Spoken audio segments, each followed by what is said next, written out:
Muy buenas tardes a todos, mi nombre es Manuela Ramírez, soy estudiante de Contaduría Pública. El día de hoy es nuestro tercer encuentro de nuestra asignatura Contabilidad de Gestión Intermedia. El propósito de este día es hablar y estudiar, conocer un poco más acerca de la NIP 2 y sección 3 de NIP para pymes, la cual estudia todo tipo de inventarios. Sin más preámbulo, comencemos. Bueno, dicha normatividad fue adoptada en 2003 por el Consejo de Normas Internacionales de Contabilidad y a su vez fue emitida en diciembre de 1993 por dicho consejo. Esta normatividad reemplazó a la NIP 2, conocida como Valoración y Presentación de Inventarios en el contexto del sistema de costos históricos. Originalmente, esta normatividad fue emitida en octubre de 1975. Bueno, su objetivo básicamente consiste en prescribir el tratamiento contable de los inventarios. La NIP 2 suministra una guía práctica para la determinación del costo de los inventarios y su posterior reconocimiento como gastos. Además de eso, incluye cualquier tipo de deterioro que rebaje el importe en libros del valor neto realizable y a su vez suministra directrices sobre las fórmulas del costo que se usan para atribuir los costos de los inventarios. Bueno, pero ya hablamos sobre dicha normatividad, cómo se originó, cuál es su objetivo, pero básicamente cuál es el alcance de dicha norma, y es la aplicación a todos los inventarios, excepto en 3 condiciones.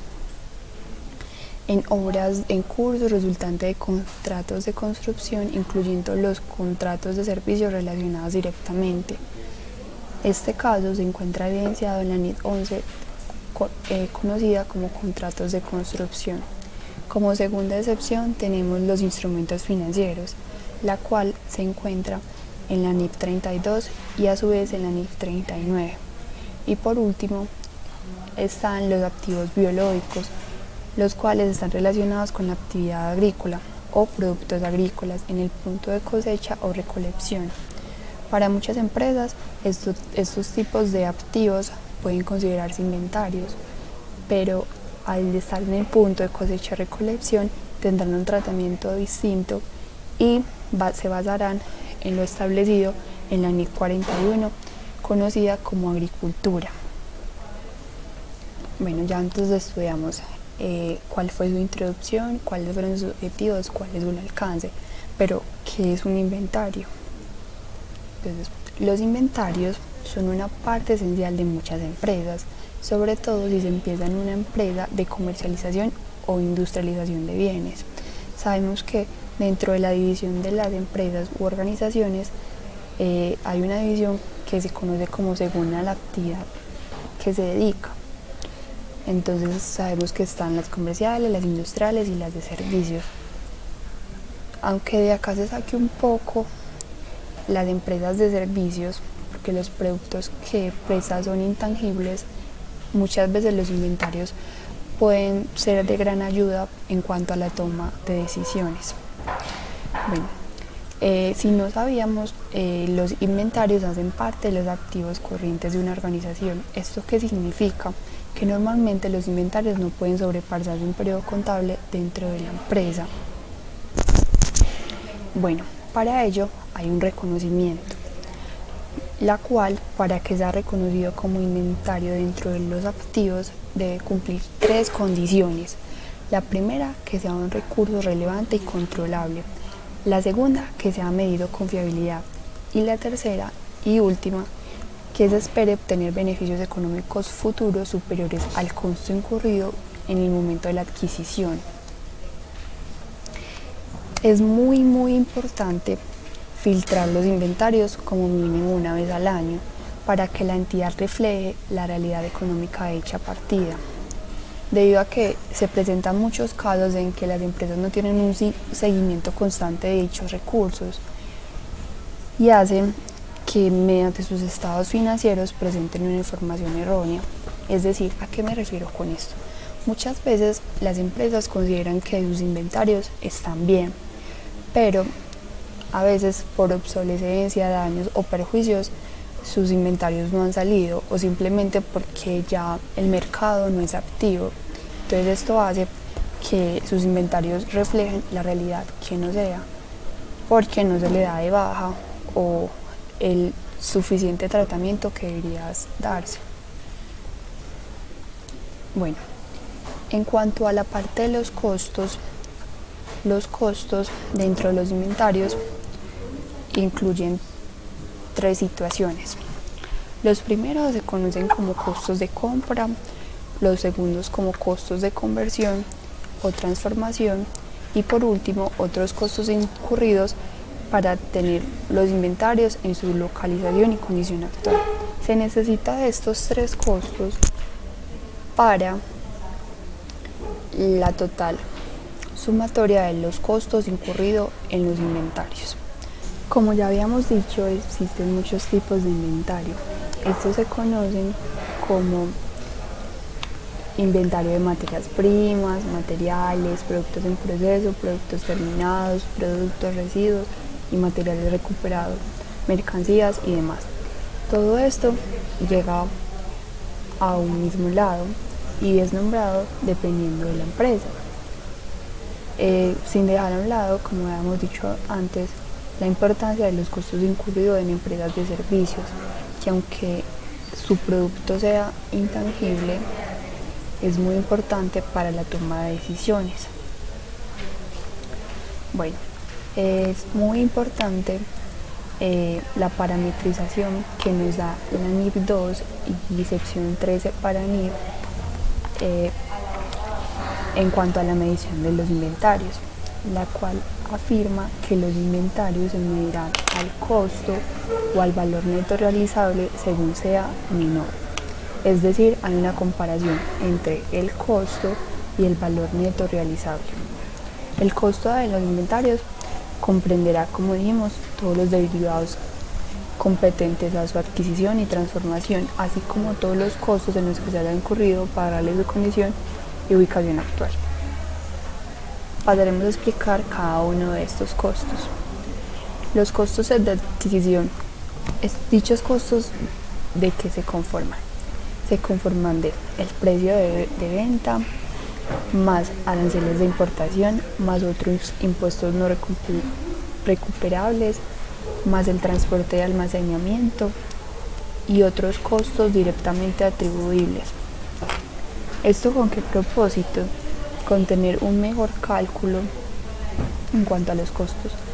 Para entender mejor dicha explicación pasaremos a hacer un ejemplo, la cual consiste en: la empresa Decorarte ha adquirido 5.000 kilogramos de producto para su comercialización a un precio de 10.000 por kilo. El proveedor le realiza un descuento comercial del 10% y un descuento por producto pago de 1.000 pesos.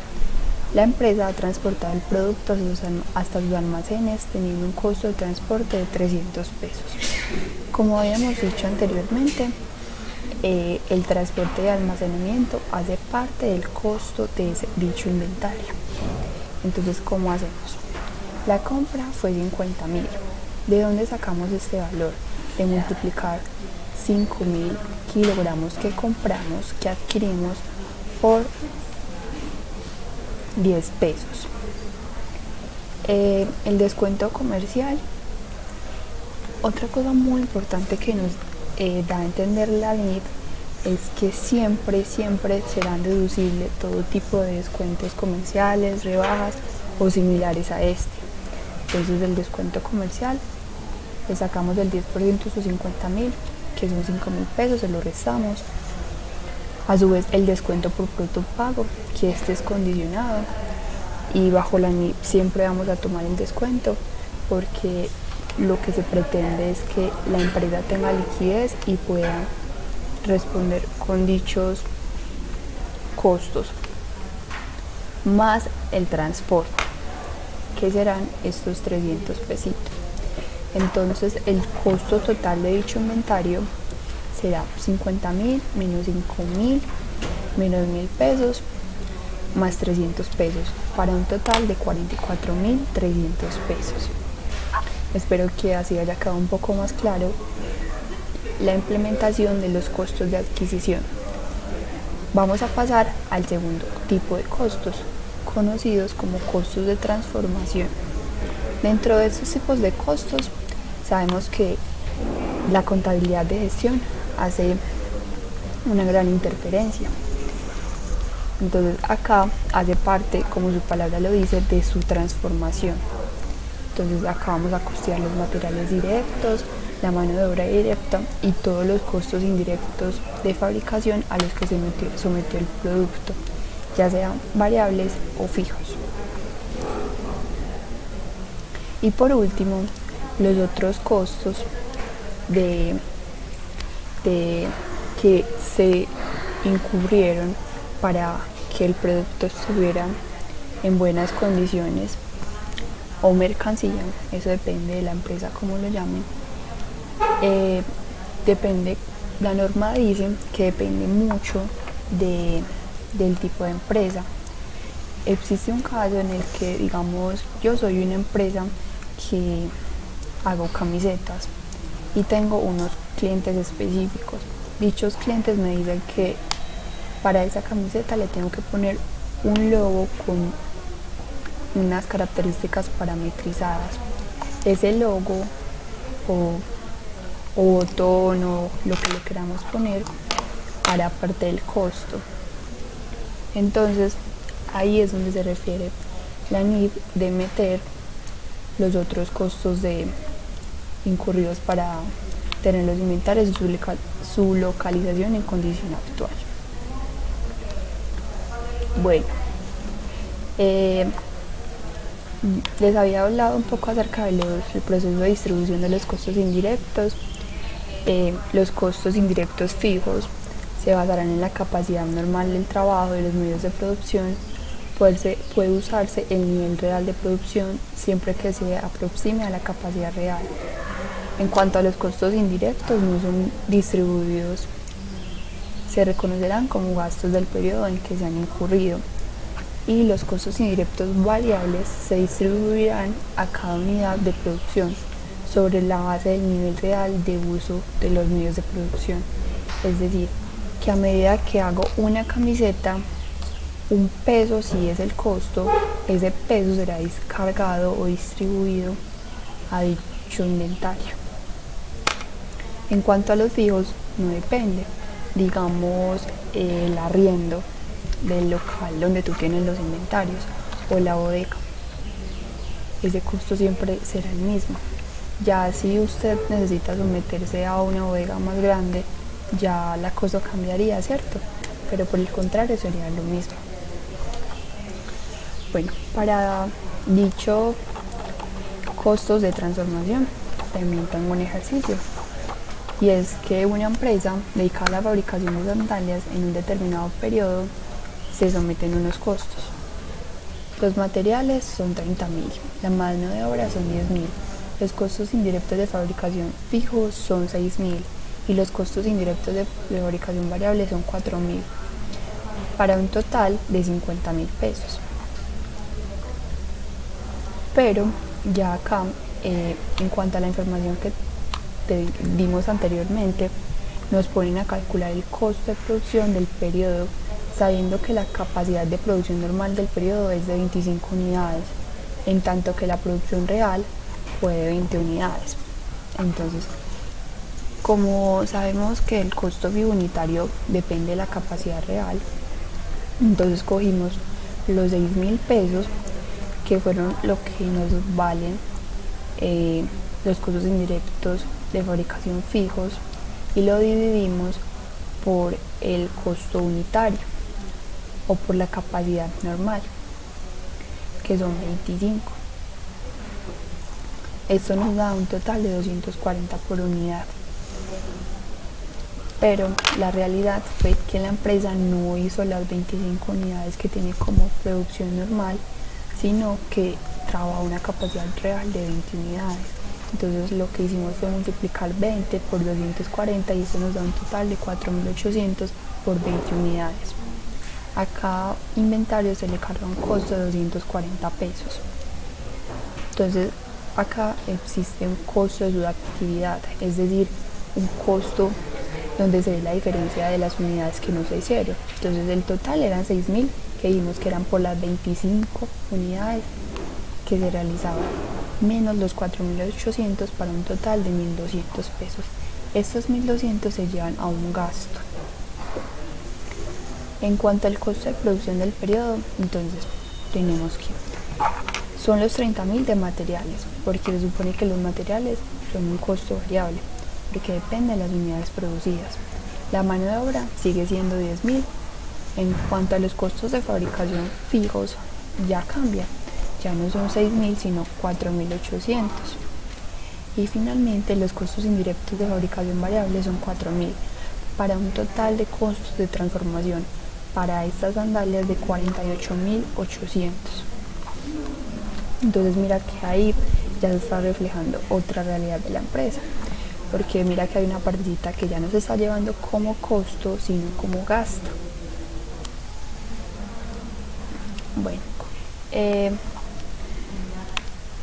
aunque habíamos hecho una gran discriminación y habíamos resaltado que existen gran cantidad de costos, bajo las NIF existen unos costos que meramente están excluidos de los inventarios, y estos consisten en las cantidades anormales de desperdicio de materiales, mano de obra u otros costos de producción, es decir, los desperdicios no se tienen en cuenta, se llevan a un gasto.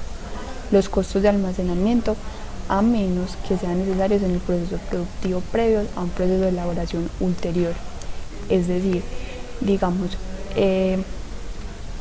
después de hecho el yogur, si ese tiene que pasar por un proceso de congelación y el costo de ese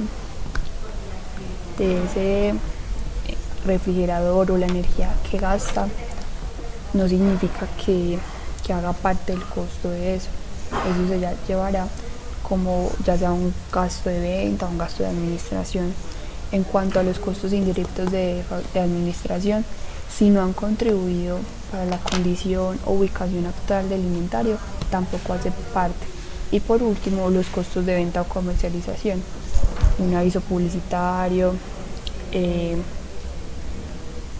demás no hace parte. Bueno, hablemos de un tema muy importante bajo la NIF 2 o 13 para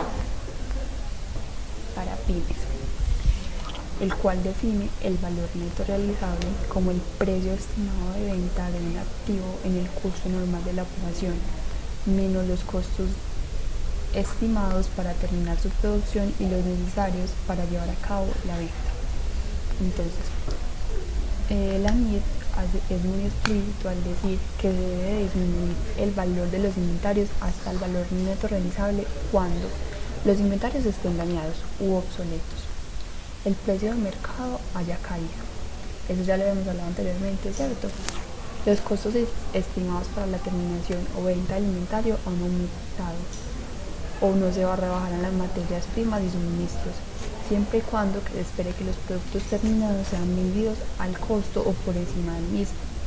Entonces es por eso que hay que tener muy presente el valor neto realizable, porque en cuanto a la medición siempre se va a medir entre el costo y el valor neto realizable. Bueno, hablemos un poco acerca de los deterioros. ¿Qué es el deterioro del valor de los inventarios? Es como una disminución de dicho activo, ¿cierto?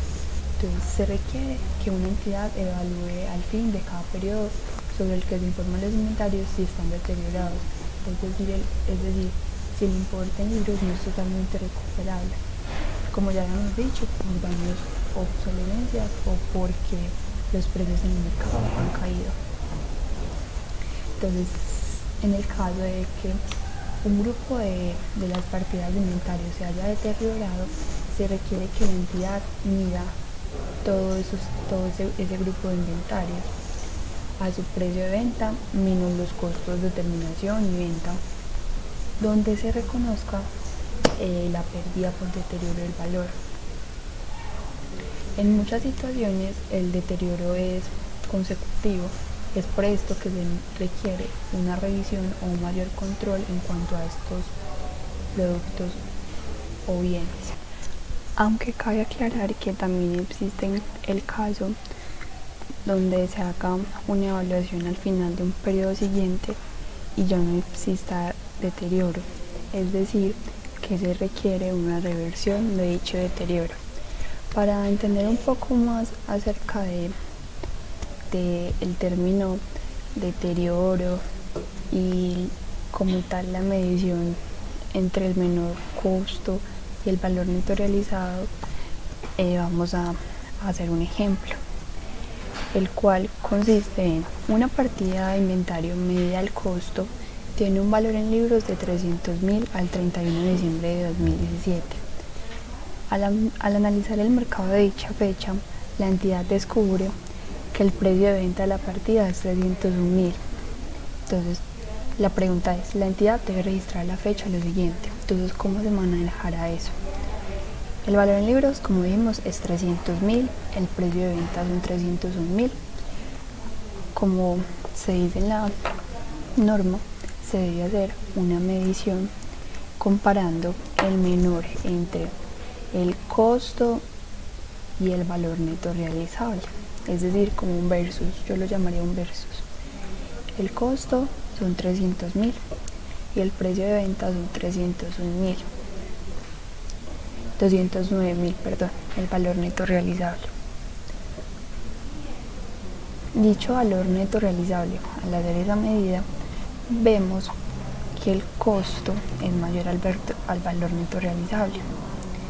Es decir, que cogemos el menor entre el costo y el valor neto realizable. Al ver esa situación, se presenta un deterioro de 1.000 pesos.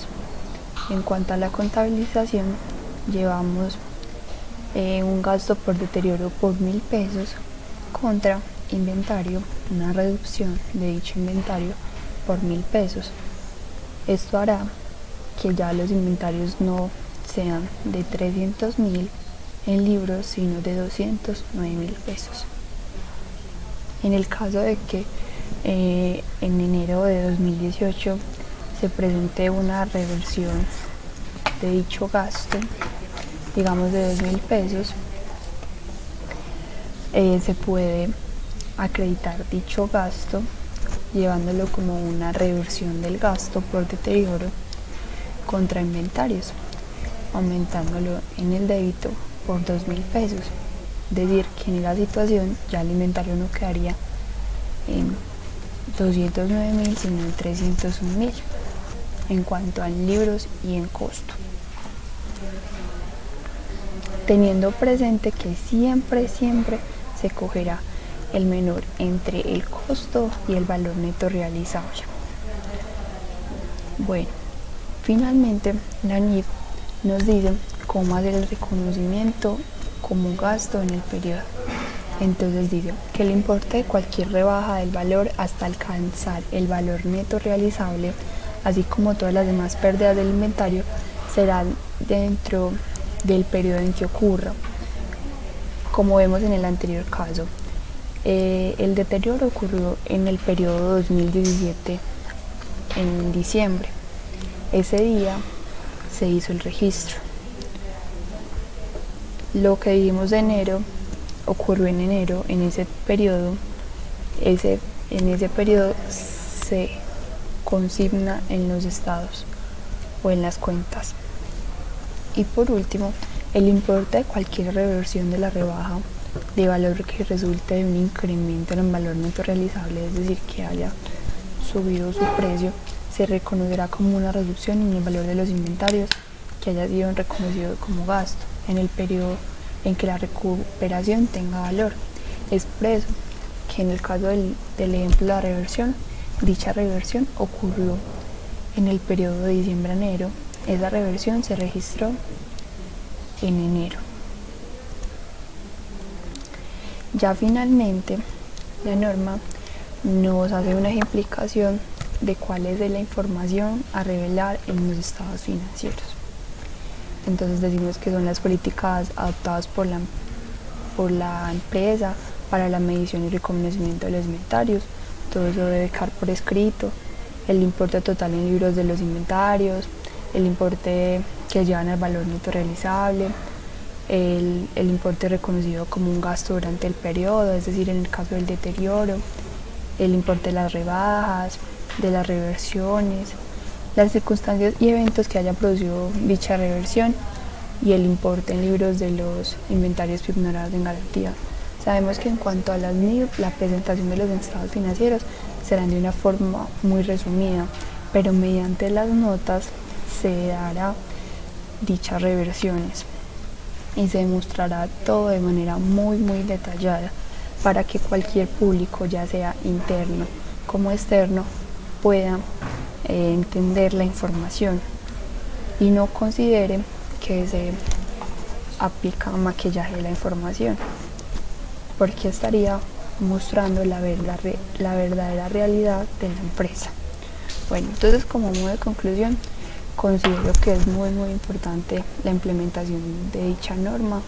Esto hará que nosotros como empresas entremos a un sector a competir, de manera que nuevos inversionistas entren a interesarse por nuestra empresa, por nuestros productos, por el orden que manejamos.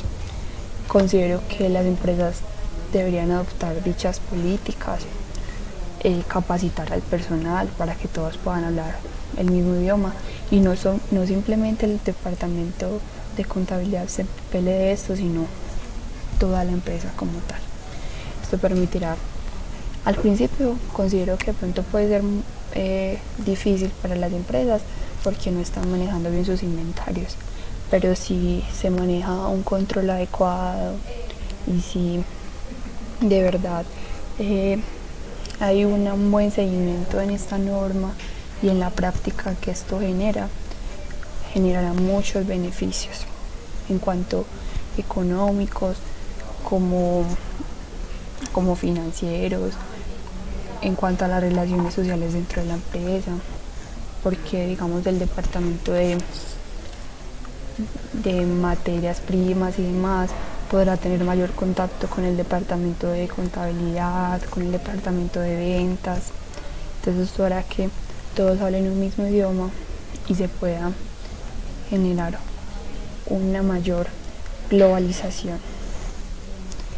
Muchas gracias, es todo por hoy.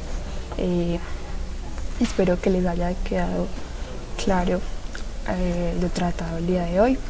Nos vemos en la próxima. Hasta luego.